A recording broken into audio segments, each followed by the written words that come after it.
Hi friends, வணக்கம். எல்லாருக்கும் கிருஷ்ண ஜெயந்தி வாழ்த்துக்கள். இன்றைக்கி நம்ம என்ன ஸ்வீட் செய்ய போகிறோம்னா கோதுமை பாயாசம்.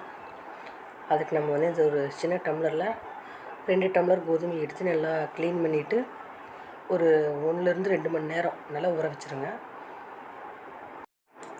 ஊற வச்ச கோதுமை கொஞ்சம் அது முதக்கிற அளவுக்கு தண்ணி மட்டும் விட்டு நல்லா ஒரு 7-8 விசில் விட்டுக்கோங்க. நல்லா கோதுமை தானே நல்லா வேகணும். ஸோ ஒரு 7-8 விசில் விட்டுக்கோங்க. இப்போ எங்கள் விசில் விட்டாச்சு. அது அடங்கினதுக்கப்புறம் எடுத்து பார்க்குறோம். நல்லா மாவாட்ட வெந்துருச்சு.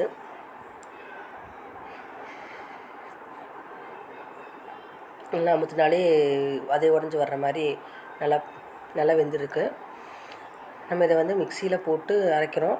இல்லை எனக்கு அப்படியே அந்த பெருன்னு சாப்பிட்றக்கு பிடிக்கும் அப்படின்னா நம்ம அப்படியே கூட போட்டுக்கலாம்.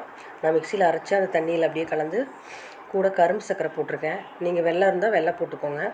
போட்டு நல்லா கொதிக்க விடுங்க. இப்படி பொங்கி பாலாட்டம் வரும்.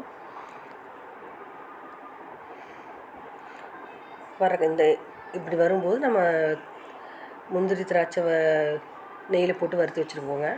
அதை எடுத்து உள்ளே போட்டு க்ளோஸ் பண்ணிங்கன்னா அவ்வளோதான். இது கூட லாஸ்ட்டில் எண்டில் கொஞ்சம் பால் விட்டு சாப்பிடுங்க.